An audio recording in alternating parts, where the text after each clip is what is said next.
Hey, my name is Yolanda, and welcome to Frank Factualities, the podcast. Tune in each week as I speak frankly about life experiences from my perspective and offer you a bit of unsolicited advice. Let's take a little time to laugh, to think, and to cry as we tackle some serious topics and some not so serious topics. Be sure you subscribe so you don't miss an episode.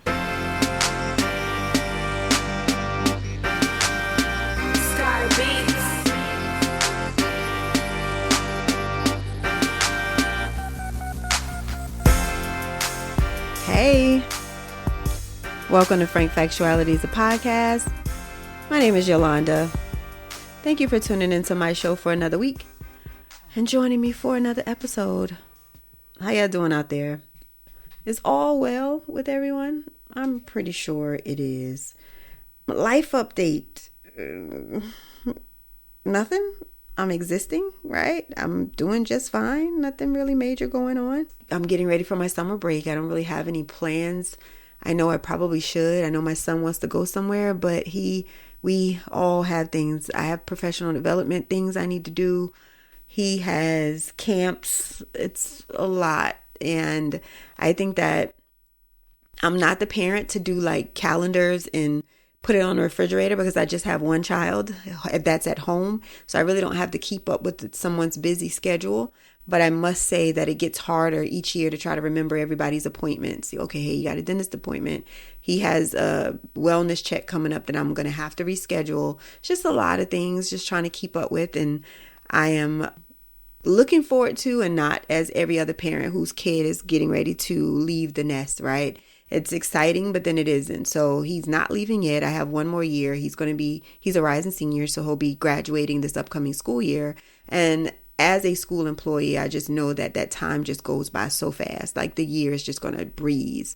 I'm not looking forward to the financial responsibility of being a senior parent, but I'm looking forward to his excitement, but not necessarily looking forward to the next step because I know that he'll be leaving the nest, not permanently, obviously, but, just kind of not being home, not in a place where I can just check on him in the room, and he'll be given a lot more freedom. And I just pray that everything that I've taught him goes with him wherever he ends up, and he makes the right decisions, and he's safe. With everything going on in the world, it's just super scary.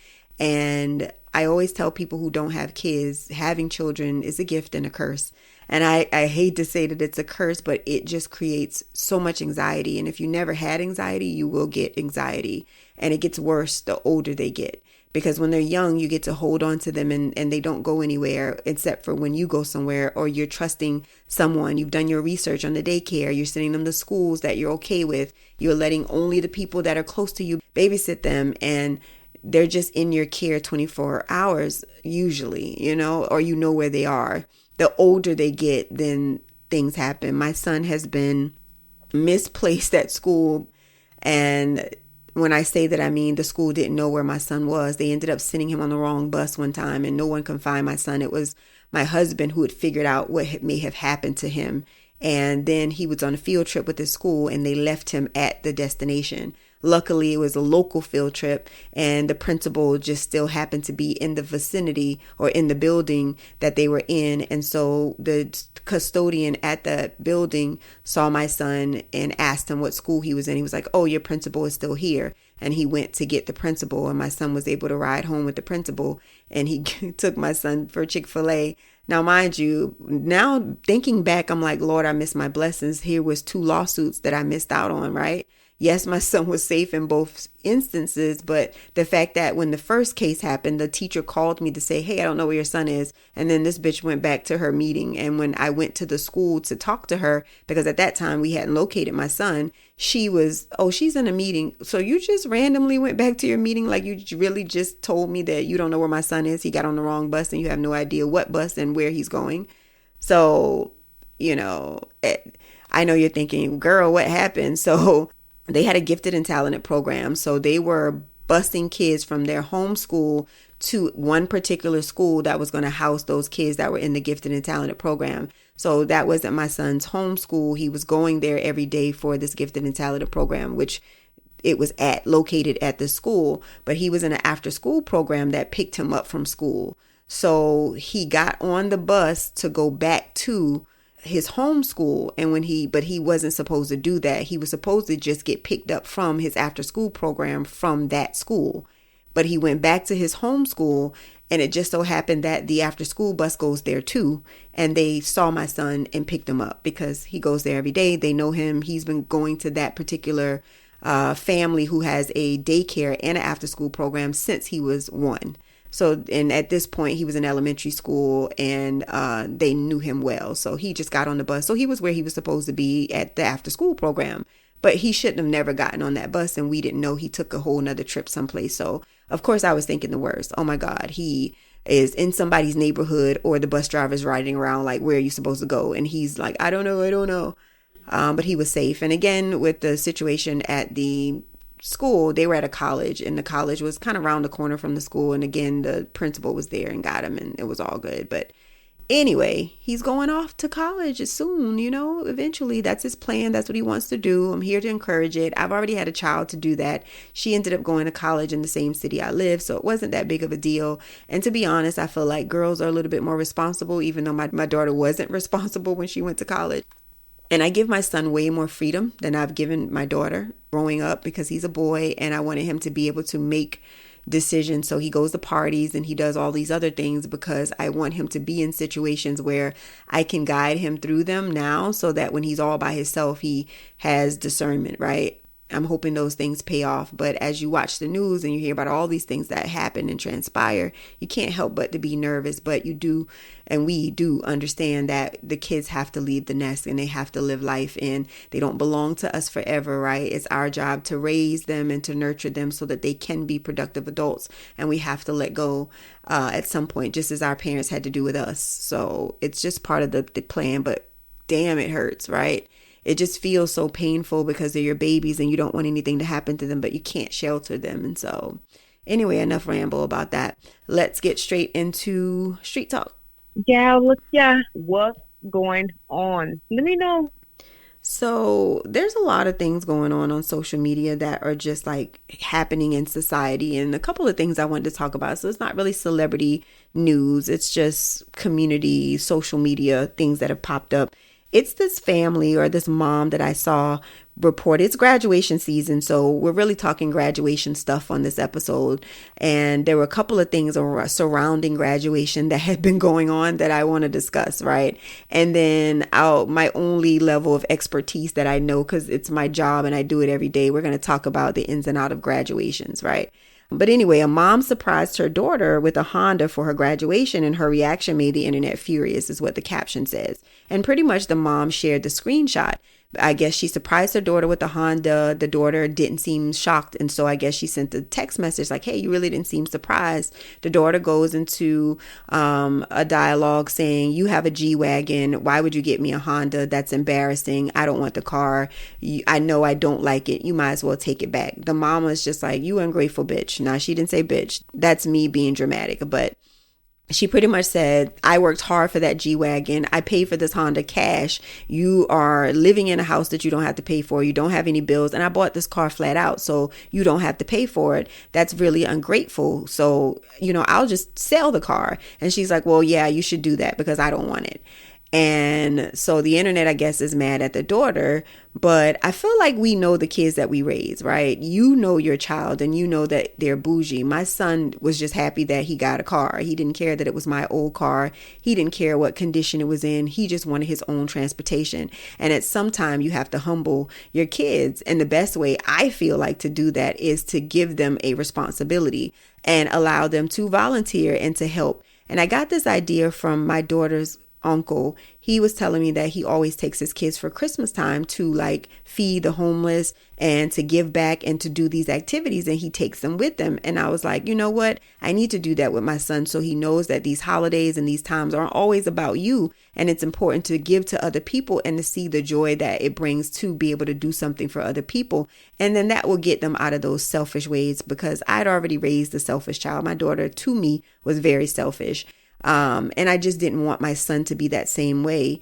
And I can't say that she's as selfish as she was, but I definitely didn't want, again, to raise another child that way. So I had to figure out what can I do differently. Now, my daughter, just like my son, is growing up as a only child. He's not, but they're 16 years apart. So he didn't spend a lot of time home with my daughter. By the time he could probably go to school, she was already out of the house. And when she really wasn't, but she was an adult. And so it wasn't like, okay, this is my sister, I have to share things with her. She had her own job, own car. It was another grown person living in the house at that point. And really, my granddaughter kind of grew up with him as far as the playing and hanging out, but they didn't have to share resources because she was my granddaughter and not my child. So anyway, I made him start giving gifts to everybody for Christmas. The same people that give him gifts for the Christmas holiday, I made him start giving them gifts. Now, he don't have no money like that. So it wasn't like these grand things. He would give like donut gift cards, and it would say like, don't you know how much I appreciate you? Little things like that. He would give Starbucks gift card and be like, I appreciate you, happy birthday, or Merry Christmas, lunch is on me, or treat yourself to dinner, it's all on me. Like just little cutesy little things. And he would write the card just to say, okay, it's coming from a kid. He's not sending robes and all this other stuff. It was just, this all I got, and hey, I appreciate it. And then he started getting into his own thing, and he would start cash apping the people and sending them money saying Merry Christmas, get lunch, or do whatever. So I just wanted to teach him how, and he realized like, oh, people are really happy and it makes their day. So I just wanted to do that. And that's my little tidbit to help him out with that. So if you have a child like this mama who is ungrateful, start to think about things that you can do to help them give back. Even if it's what my daughter's uncle said, and these kids are elementary age, but he takes them to feed the needy and to see people in need and understand that you are lucky and privileged and have it better than that. So no, I don't drive a G-Wagon, but if I did and I decided to buy my child a Honda, they better drive it, or else that would be it would be like you would be cut off. Like you ain't got to worry about it, sweetheart. Okay, you ain't getting nothing else from me. So anyway, that's that. The next thing, and I'm sure you all have seen it, the fighting at the graduations, the turning up on stage at the graduations, all of the dancing, the gang signs, the girl with the split, which is the one that took me out. She said she'd been planning it. She told everybody, I'm gonna drop a split. But it wasn't just that she dropped the split. She did a stripper split dance, because dropping a split is just bam and you come back up. She dropped the split and bounced on that thing. You know what the strippers do, right? And then there was a news station that covered it that was talking about, well, why would the principal, I guess that was on the stage, said, no, we're not going to give her her diploma, because the caption was really that, hey, I did a split and then I didn't walk off the stage with my diploma. They didn't give it to me. And I don't see why, because it was my day and I deserve it and blah, blah, blah.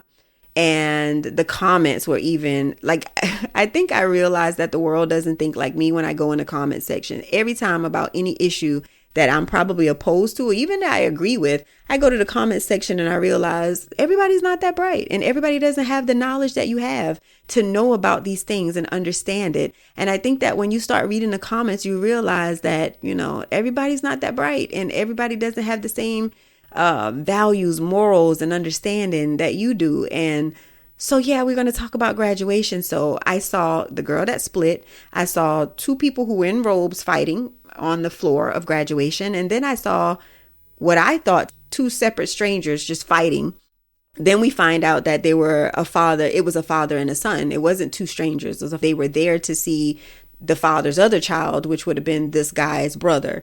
And they ended up throwing blows in the stands. And then there was a white woman who argued with another lady about a seat and saving a seat. And then the lady reached in the white lady, reached in the black ladies. And I'm saying that because everybody made it a race thing and why white people can't mind their business. But she snatched the lady's phone out of her pocket and threw it. To me, it wasn't a white or black thing. It was about respect. And let's talk about the seating thing for a quick second. I can't stand that, for people to save seats. To me, saving a seat is, my friend is here with me. They went to the restroom and now, no. My friend's in the restroom. She'll be right back. It's not, y'all coming to the graduation. Okay, we already here. We'll save the seats for y'all. And then these people come 30 minutes later. And now because they decide to be late and you came early, you're holding these seats at the front for them because they decided that they were going to come whenever they felt like it. No, if you're going to come with me and you want me to save a seat, you better come with me, or you meet me at the facility and we walk in together. I'm not saving a bunch of 5, 6, 7 seats, because I do agree you don't get to save seats. These aren't assigned seats when you go to places like this. Hell, when you go to arenas for basketball games, football games, concerts, a lot of times you have to ask people to get out your seats, because people will randomly just sit wherever they want to sit. And you have to be like, yo, these are my seats, especially if the place is crowded. These are mine. Like, I paid and this says that I'm supposed to sit here. And so when you go to a place like that, you think people want to be, oh, somebody's sitting here, somebody's sitting here. No. Now, if you obviously see 2 seats in the middle of 2 people on either end, most people don't try to get in the middle of that. That obviously looks like somebody's seats. But you sometimes have one person on the end of a row, and then it's like 7 empty seats. And then you're like, oh yeah, these seats are for somebody. Stop doing that, people. It is the most annoying thing ever for you to be saving seats or skipping seats. If you don't drag your ass down to the end of the row so it's easier for people to get in and out. Like, and maybe it's me. I think I'm just considerate of others.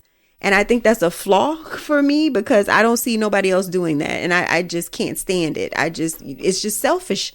And I don't like that way of thinking. Back to the fighting. Graduation has a different type of expectation. There are rules and decorum. You know, you've gotten into these wearing t-shirt things at graduation with the people face on it. I don't even mind that. It's a bit much, but aesthetically, when you're at a graduation, you kind of know, I can see my family. I know they bought these orange shirts with my face on it, so I see where my family is sitting. Versus everybody dressing up and you're kind of like, where's my people? Where's my people?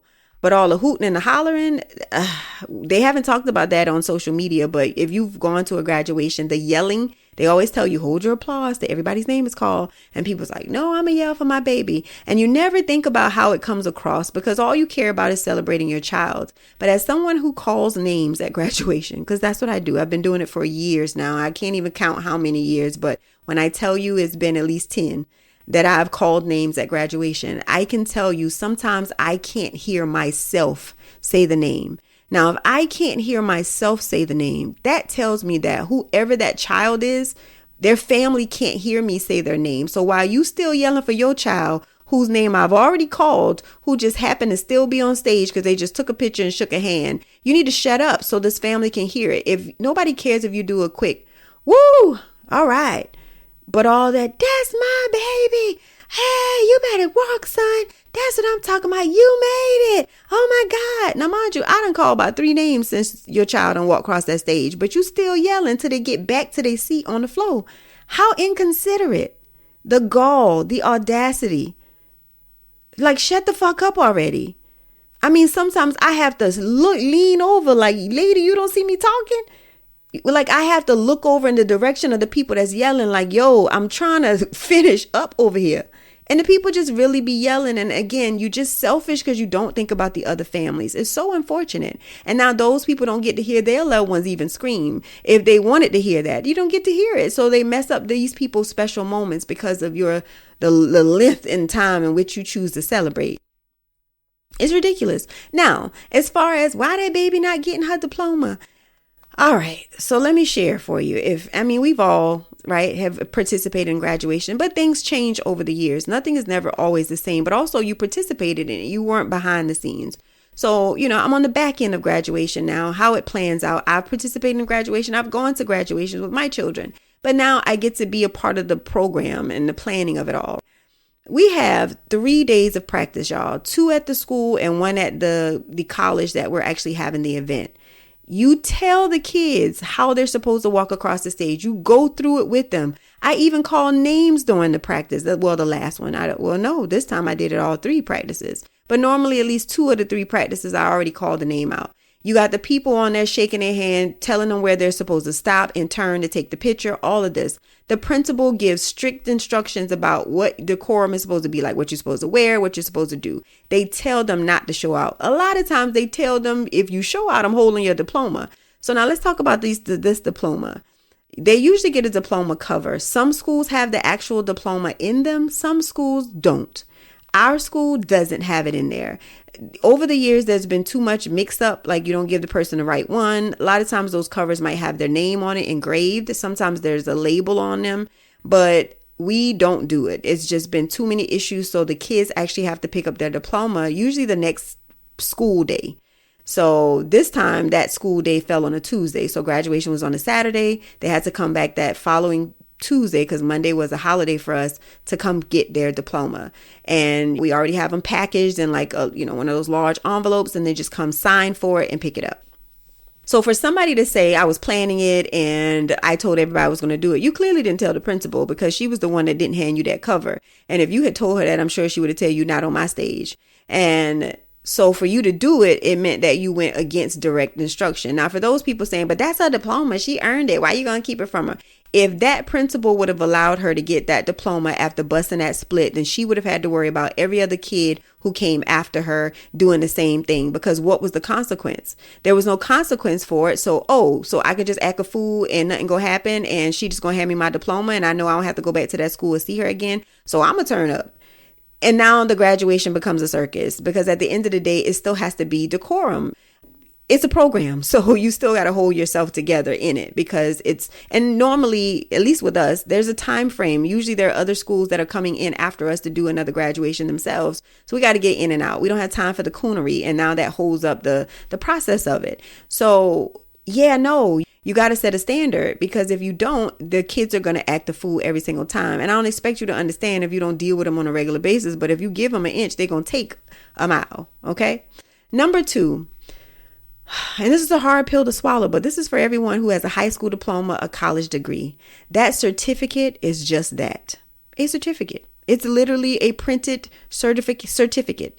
Like, I can go get some cardstock, draw it up on Canva, and print it out in the fancy writing, and even put colors on it and add a seal if you want me to be fancy. And you can put that up into a plaque and you can hang it on your wall. My degrees are in my closet, still in the package that the people shipped it to me. I have not put those things up, because you know what confirms graduation and that you've actually earned a degree or a diploma? It's your transcript. It's not that piece of paper.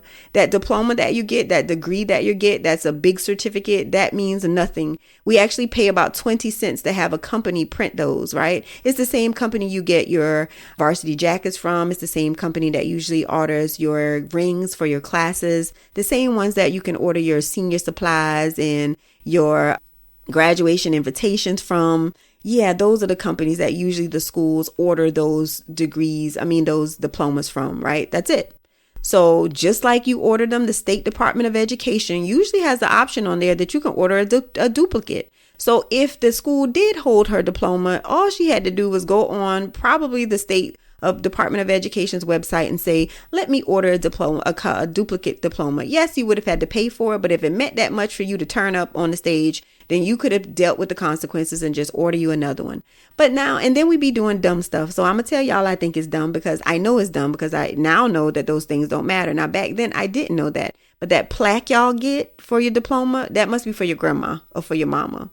You get what I'm saying? Like, that's for us, mamas or grandmas, and they just want to hang it in their wall to solidify they baby did it. And them little mini diplomas. The mini diplomas are definitely have no use. No job in America is going to ask you to see that mini diploma. Nobody, because when jobs and colleges verify graduation and they want to verify that you've actually earned what you said you earned on that application, they ask for a copy of your transcript. And the transcripts are not pretty, and they're not in fancy frames and none of that, right? So make sure your child orders a copy of their transcript when they leave high school, so they can have a copy. Not that the job is going to take it, or even a college, because it needs, the official copy has to come from the school that awarded it to your kid. But yeah, do that, because that's what really matters. None of that does. So I don't want to say I'm over graduations, but I've become desensitized to the idea. And honestly, graduation is just pomp and circumstance, like the song that they play every time. And why is that? Because it literally is just a program. Like, schools can say, I'm not going to have a graduation, because graduation is not what confirms your diploma. It's not what says you've made it. It's something Americans have created to say this is how we're going to celebrate when a person earns their diploma. But it really doesn't mean anything. So if a principal principal says, I'm not going to let you come to graduation, it doesn't mean a kid didn't graduate. Once you earn the credits that the state says you need, you're going to get your diploma. And so whether you get it by me or the principal handing it to you on the stage, you can come pick it up from the school or just order you a duplicate. At the end of the day, you've still earned the diploma, and it'll still show that in the database. But they don't have to let you come to graduation, and they don't have to let you participate, because it's a school district program, literally just like an honors and awards. That's really all graduation is. That's it. We have created that. We Americans, just like we've done every holiday, we decided to zhuzh it up, which is why my school had a documentary. And the reason these people did it from London was because they wanted to see how, now they panned it off as a Black high school experience. And that's what the show feels like is centered around. But when I tell you that originally it was piloted as, okay, we wanted to see how American schools work. And what I'm telling you is that those people were in shock that we had all of this, like all of these football games, homecoming activities, graduation, because in their country, they didn't do that. Once you graduated high school, you just graduated, you're just done, and you get your credentials or whatever it is that you need, solidifying that you did that. There was no program, there was no pomp and circumstance. And so again, I'm telling you that program doesn't mean anything. And yes, the district and or the principal has the autonomy to say that they don't want you participating in that. That's just like prom, technically. Just like we can say, no, you're not going to come to prom. Just like if you're not dressed accordingly, they can say no. And that's another thing. People was going crazy over prom stuff. Yes, it's a school activity. They can say, no, you can't come.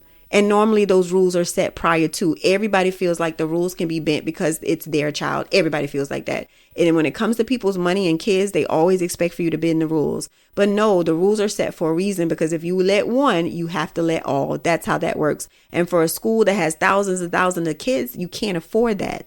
So it doesn't matter about how you feel. You got to get out your feelings with that. I tell the parents all the time, these are my kids, just like they're yours. So if I can't do for all my kids, I'm not going to do for one, because I feel like it's not fair. I get that you want your kid to get something that, you feel like they earned or deserve. But if they do something that goes against school policy, because sorry, the school is not your house. You don't get to dictate how they run it. And so once they set a rule, you kind of got to go, just like you do at your job.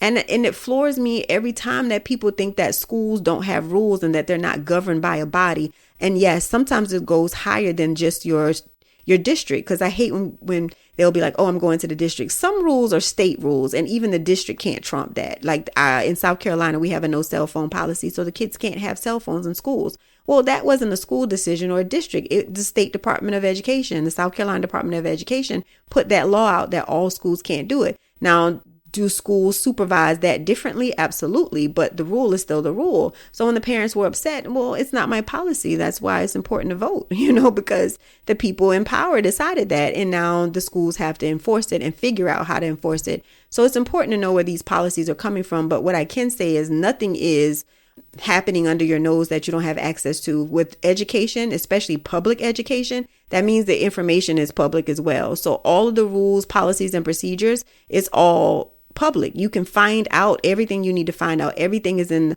the palm of your hands. You can go to your phone and you can research and verify every policy or rule that a school is stating. So before you act a fool at graduation, think about the things that I've said. Before you make a big fuss over a piece of paper that you can just order a duplicate for, think about what I just said, and make sure that your child is getting a copy of their transcript so that they have their own verification they've graduated, because that's really all that matters. And you see what's going on with Dr. Cheyenne Bryant. That's what they're all fussing about. Show me, get a copy of your transcript, because that lady can produce a degree. She can have one on her wall right now and say, this is my degree. That doesn't confirm whether or not she graduated. It's that you've earned the amount of credits that program or high school diploma requires. And so that's what matters. And the school doesn't even do that. The school can't confirm a diploma. We have to say to the state, yes, this kid has met it, and we have to prove that through the transcript. So yeah, that's my little tidbit and my little expertise on that. Am I over graduation season? Yes. First, I was over prom season, and I'm over prom too, by the way. And so, yeah, every time prom season comes and it's all these dresses, I promise you I get my panties in a bunch, because it's cringy reading the comments, because yes, there's a dress code. Yes, we tell the kids. I even do a PowerPoint. I even put pictures up, what not to wear, what you should wear, what's inappropriate, a list of things. And don't you know, they'll still come to me. Look at my dress. What you think?